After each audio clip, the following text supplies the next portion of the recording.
Olá, turma, tudo bem? Vamos lá para nossa leitura, né?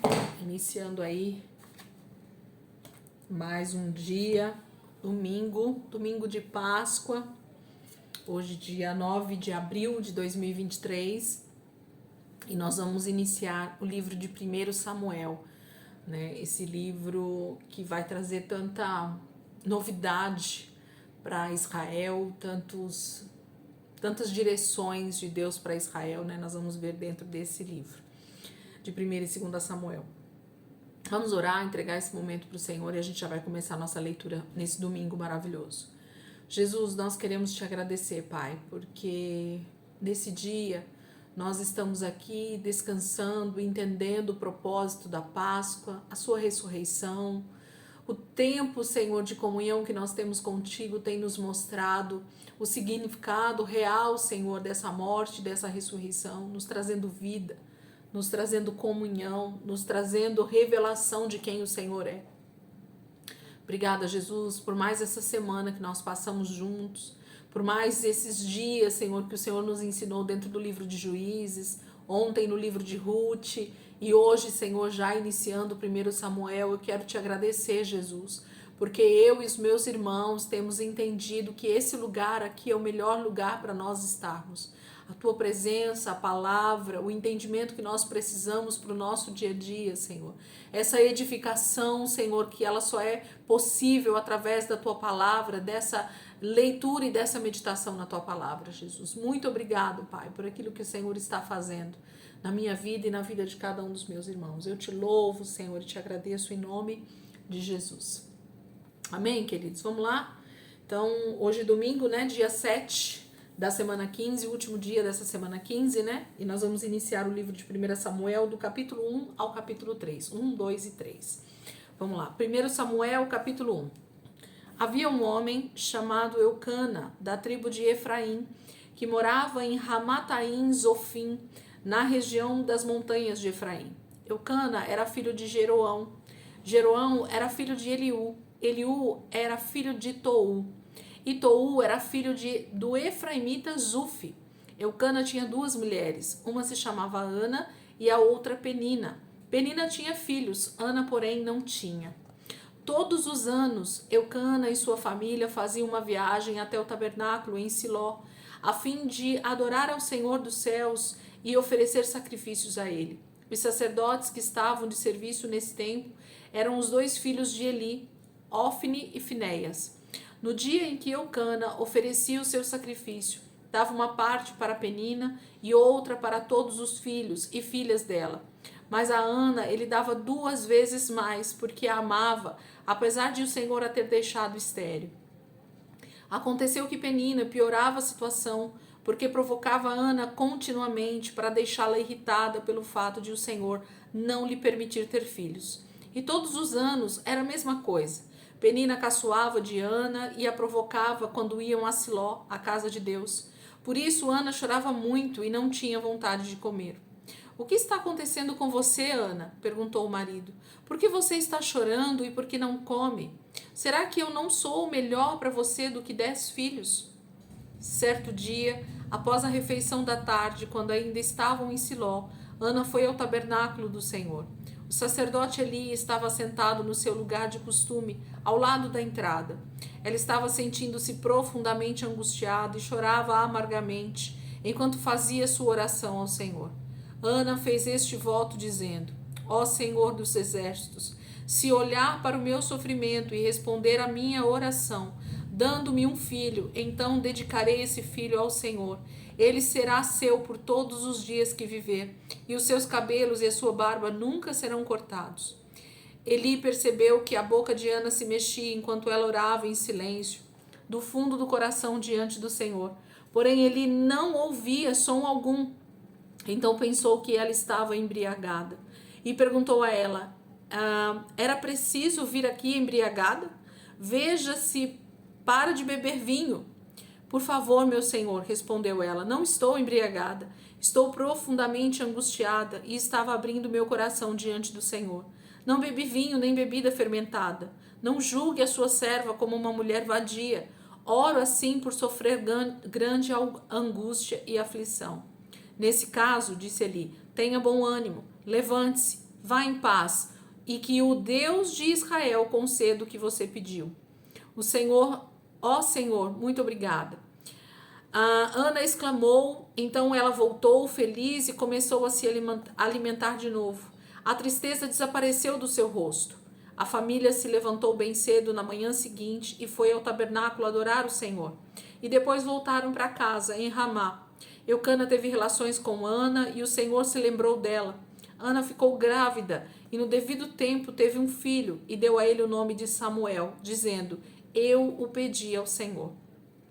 No ano seguinte, Eucana, com toda a sua família, viajou para oferecer o sacrifício anual ao Senhor e para cumprir o seu voto, dessa vez sem a companhia de Ana. Ela disse ao seu marido, vamos esperar até que o menino esteja desmamado, então eu o levarei e o apresentarei ao Senhor e o deixarei lá para sempre. Eucana, seu marido, lhe disse, está bem, faça como achar melhor, fique aqui até desmamá-lo, seja feita a vontade do Senhor. E assim ela ficou em casa e criou seu filho até que o desmamou. Então, havendo-o desmamado, apesar de o menino ainda ser muito pequeno, ela o levou à casa do Senhor em Siló. Levou também um novilho de 3 anos para o sacrifício, cerca de 30 litros de farinha e uma vasilha de vinho. Depois do sacrifício do novilho, levaram o menino a Eli.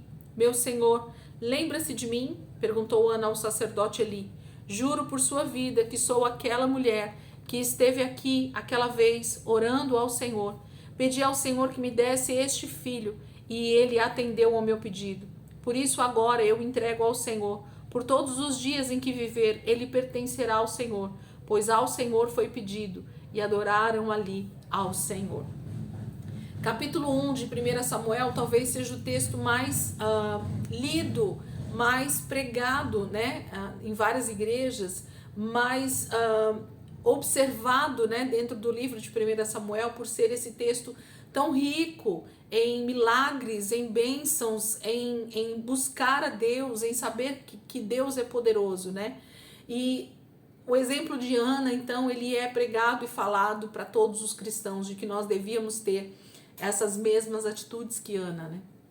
E isso é maravilhoso, existem muitas palavras, né, sendo ministradas nesse sentido.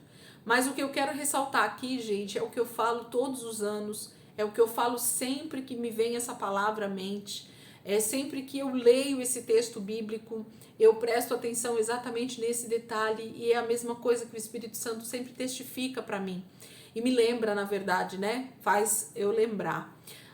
Dentro da palavra de Deus nós vamos ver alguns momentos em que mulheres estão estéreis, né? Elas não podem ter filhos.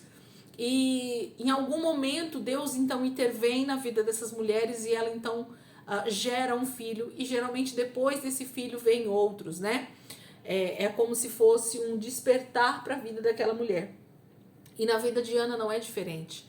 Mas o que o Senhor já tinha ministrado ao meu coração há algum tempo, há alguns anos, sempre que Deus tiver um propósito de alguém muito especial para vir ao mundo, através de uma família, através de uma pessoa, através de um tempo específico, precisava ser dessa maneira. Então o Senhor faz daquela mulher, daquela esposa estéril, até o tempo oportuno. Por quê? Porque é o Senhor quem rege a vida daquela família, a vida daquela esposa, a vida daquela madre, né? Daquele ventre que vai gerar aquele filho que Deus quer que ele seja gerado. Então, todo o controle está nas mãos do Senhor, da esterilidade ou da concepção, né, de uma criança. Então, quando Deus faz de uma mulher estéril na palavra de Deus, geralmente é porque aquela mulher vai ser mãe de alguém extremamente especial. A gente tem o caso de Sara, né, talvez seja o mais falado de todos. Sara, depois Rebeca, a própria esposa de Isaac também, né, do filho de Abraão, também era estéril e demorou um tempo para que ela gerasse Esaú e Jacó. Depois nós temos a esposa de Jacó, a mais amada, que era Raquel, também é uma mulher estéril.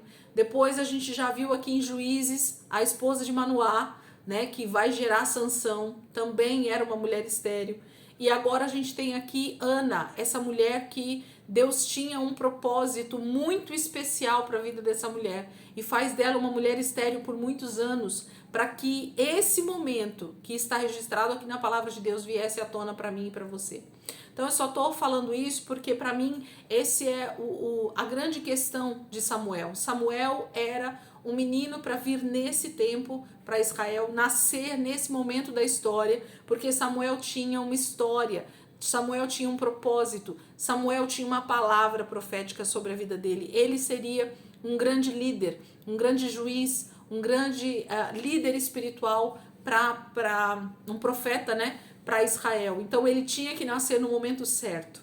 Deus não poderia perder o tempo do nascimento de Samuel, nem a mais e nem a menos. Deus vem na medida exata. Então no momento em que Ana ora de forma correta, então literalmente as coisas são desatadas na vida dela. Então ela ora entregando justamente Samuel ao Senhor. Então enquanto Ana não abriu mão dessa criança, não abriu mão dessa situação na vida dela, ela não se tornou uma mãe de filhos. Porque depois de Samuel ela ainda teve outros filhos, a gente vai ver na história. E Samuel então vai vir debaixo dessa palavra tão poderosa, né, de um nascimento esperado pelos pais, mas esperado mais ainda pelo próprio Senhor. Capítulo 2. Então Ana fez a seguinte oração: quanto me alegro no Senhor, quanta força e bênção Ele me tem dado. Agora tenho uma resposta para os meus inimigos, porque me alegro na sua salvação. Ninguém é tão santo quanto o Senhor. Não há outro Deus além do Senhor, nem há rocha alguma como nosso Deus. Deixem de falar tão orgulhosamente. Não saiam palavras arrogantes da boca de vocês. O Senhor é um Deus sábio. Ele julgará as suas ações. O arco dos fortes foi quebrado. Os que eram fracos agora são fortes. Os que tinham muito agora passam fome.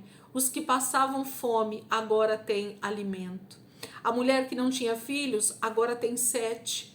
Aquela que tinha muitos filhos agora não tem mais. O Senhor tira a vida e a dá. Ele faz descer a sepultura e dela faz retornar. O Senhor faz com que alguns fiquem pobres e outros ricos. A um ele humilha, a outro ele exalta. Do pó ele levanta o necessitado. Sim, de um monte de cinzas ele exalta o pobre. E o trata como príncipe e o faz sentar no lugar de honra. Porque toda a terra é do Senhor. Ele põe ordem no mundo. O Senhor protegerá os homens piedosos, porém os maus serão silenciados na escuridão. Pois ninguém será vitorioso pela sua própria força.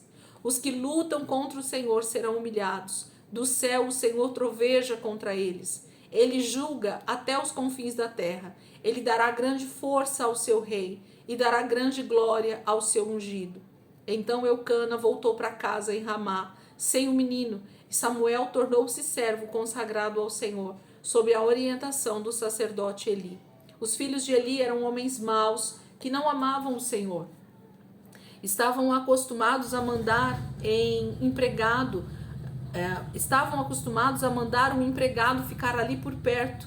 E quando alguém oferecia sacrifícios, o empregado vinha com um garfo grande, de 3 dentes, e enquanto a carne estava cozinhando, colocava o garfo na panela ou travessa, e o sacerdote ficava com tudo o que vinha no garfo. Era assim que eles tratavam todos os israelitas que vinham a Siló. Às vezes o empregado vinha antes mesmo de queimarem a gordura sobre o altar e dizia ao homem que estava oferecendo o sacrifício: me entregue um pedaço da carne para o sacerdote assar. Ele não aceitará de você a carne cozida, ele a quer crua. Se o homem que oferecia o sacrifício respondesse: leve quanto quiser, mas primeiro é preciso queimar a gordura, conforme a lei manda. Então o empregado respondia: não, ou você me entrega a carne agora, ou eu mesmo a tomo à força. Assim, aos olhos do Senhor, o pecado desses jovens era muito grande, pois tratavam com desprezo as ofertas que o povo trazia ao Senhor.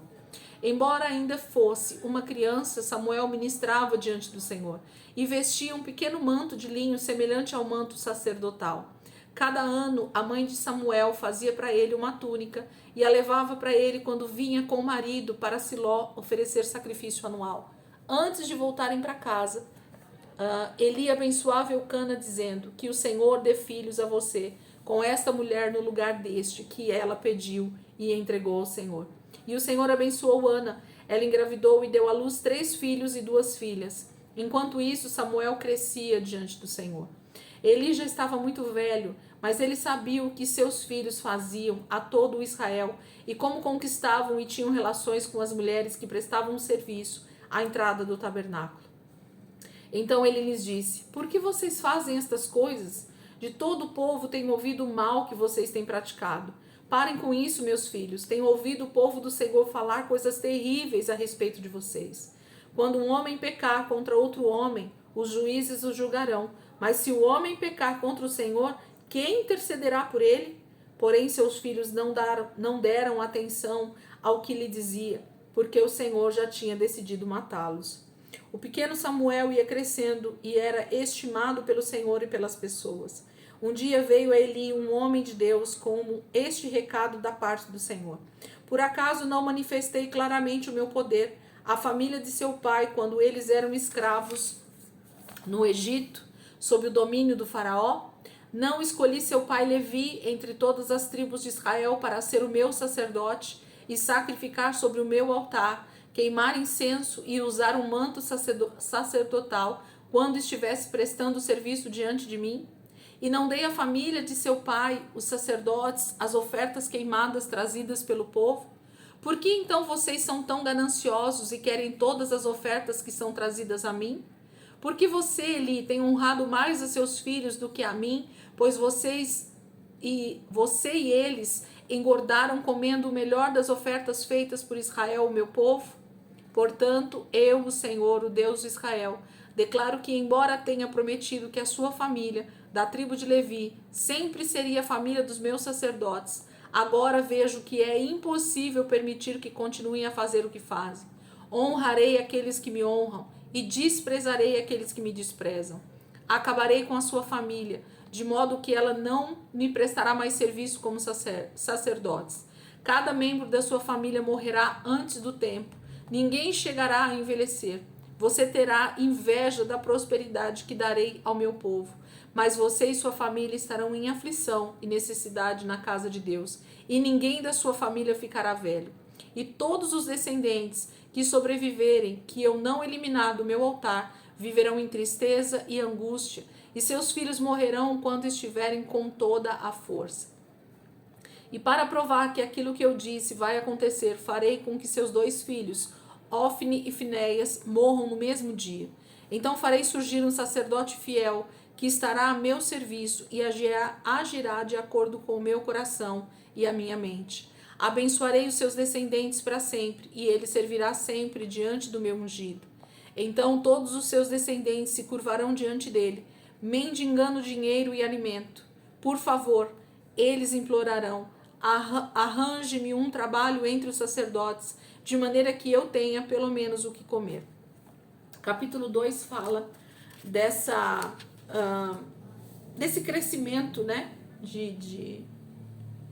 da iniquidade, do pecado dos filhos de Eli, que é o sacerdote que está no momento, né, o sumo sacerdote, na verdade, que está no momento. Os seus filhos já serviam diante do Senhor como sacerdotes ali ajudando o pai, mas esses 2 meninos trazem, então, infelizmente, muita maldade, muita corrupção.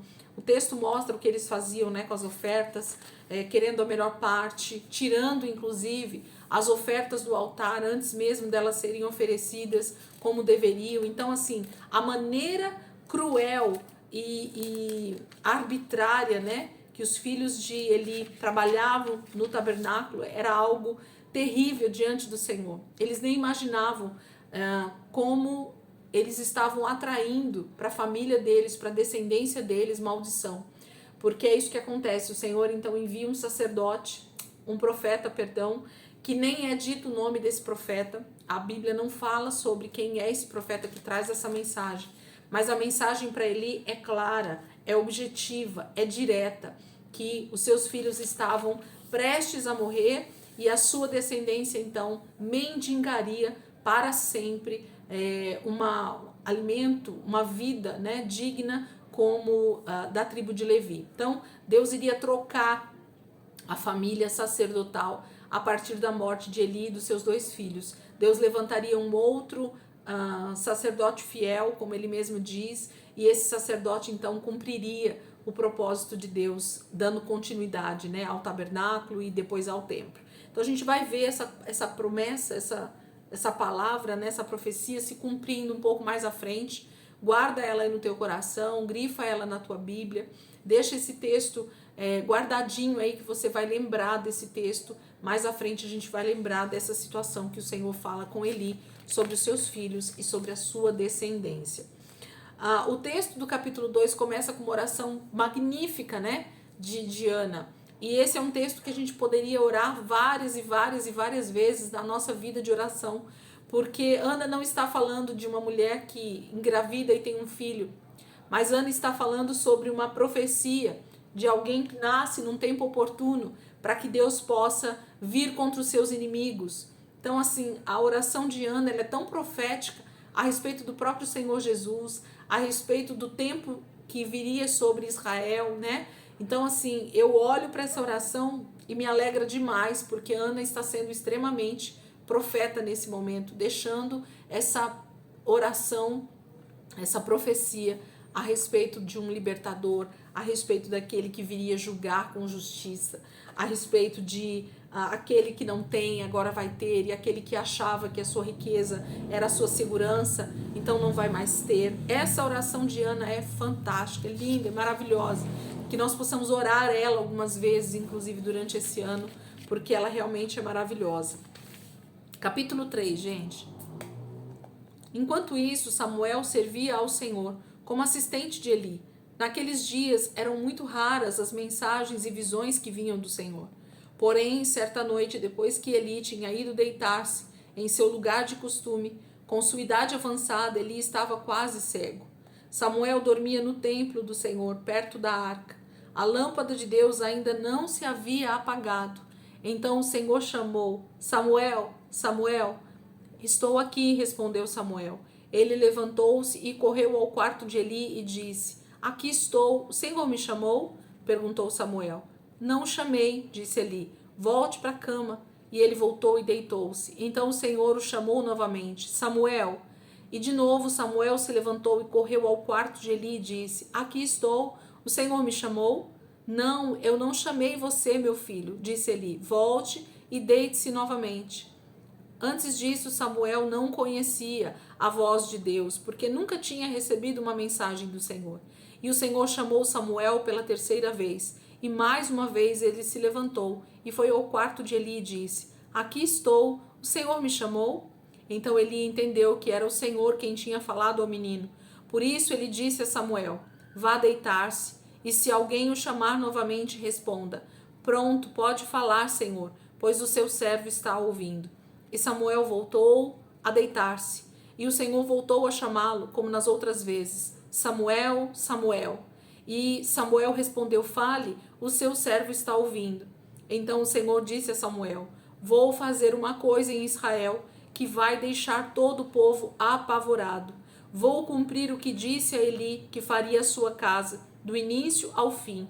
Não é de hoje que venho dizendo a Eli que julgarei a sua família para sempre, por causa dos pecados dos seus filhos, dos quais ele tinha conhecimento.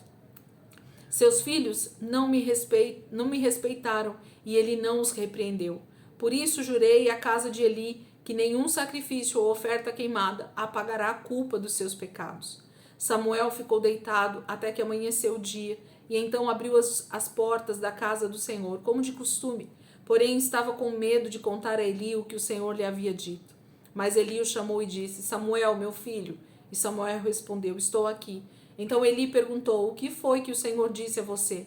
Conte-me tudo, não me esconda nada. Que o Senhor o castigue de maneira severa, se você esconder de mim alguma coisa do que ele falou a você. Então Samuel contou a Eli tudo o que o Senhor tinha falado e não lhe escondeu nada. E ele disse: Ele é o Senhor, que ele faça segundo a sua vontade. À medida que Samuel crescia, o Senhor estava com ele e fazia com que se cumprisse tudo o que ele dizia. E todo Israel, desde Dan até Berseba, reconhecia que Samuel era um profeta do Senhor. E o Senhor continuava a aparecer a Samuel em Siló e revelava a sua palavra a ele. Capítulo 3, então, começa o ministério, né, de Samuel.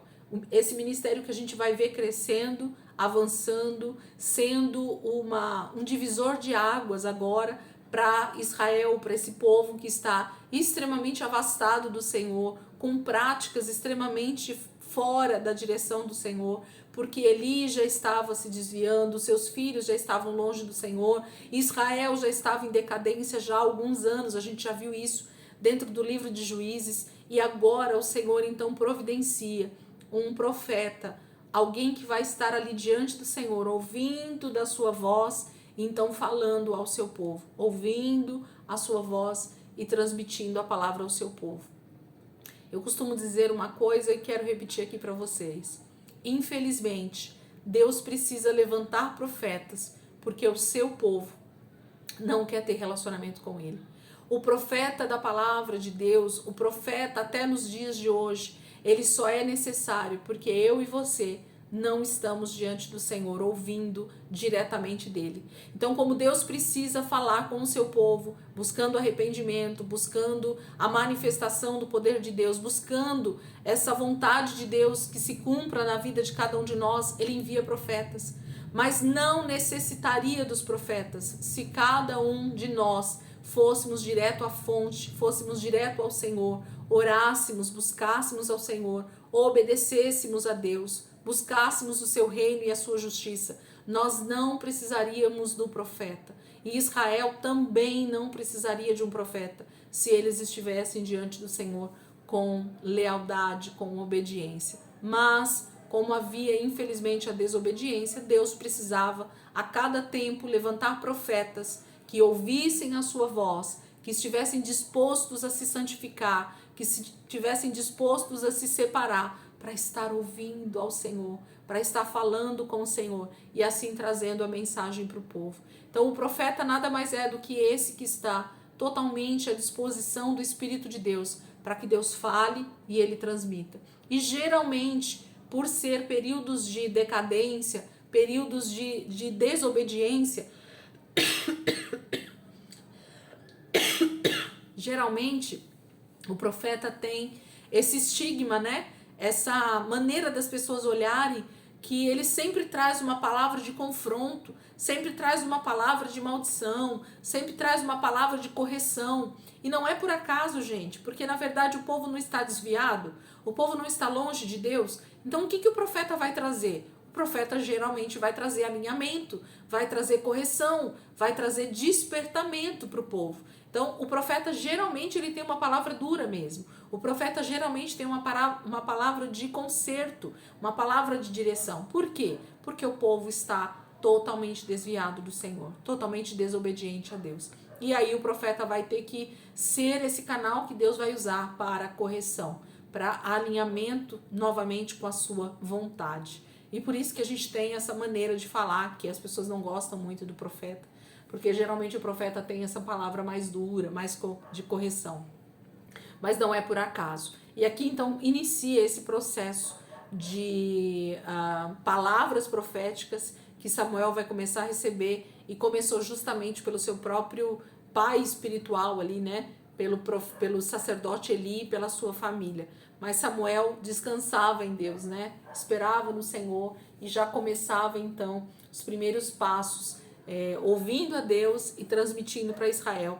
E Israel reconhecia essa palavra profética de Samuel, porque ele realmente dava bom testemunho daquilo que ele estava falando. Amém, queridos? Então, terminamos aqui nossa leitura de hoje, desse domingo de Páscoa. Que o Senhor possa abençoar todo o teu dia, todo esse domingo, né? Que o nosso início da semana também seja debaixo de bênção. E a gente vai continuar, então, dentro do livro de 1 Samuel, durante toda essa semana, e a gente vai em 1 Samuel. Na outra semana também, a gente ainda está em Samuel. E só, então, no final da outra semana, né, no próximo sábado, daqui uma semana, é que a gente começa 2 Samuel.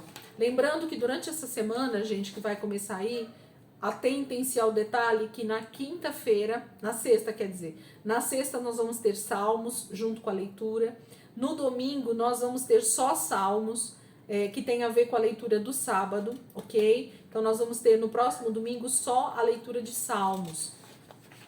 Na segunda-feira da outra semana também só o livro de Salmos. Depois a gente tem na quarta. Então fiquem atentos aí à apostila para vocês estarem fazendo a leitura de acordo, né, com os textos que a cronologia nos pede, porque aí agora a gente vai começar a perceber mais essa mudança de textos para que a gente entre dentro da leitura cronológica mesmo dos fatos, tá? De como os fatos foram acontecendo, tá bom? Deus abençoe a vida de vocês, ótimo domingo aí de Páscoa, aproveitem a família, aproveitem a comunhão, aproveitem o Senhor, essa comunhão que nós temos com Deus, deixa o Espírito Santo te ensinar as coisas que nós temos lido, e eu tenho certeza que o Senhor vai cada dia mais nos acrescentar no entendimento e na sabedoria da palavra. Deus abençoe, ótimo dia aí para vocês.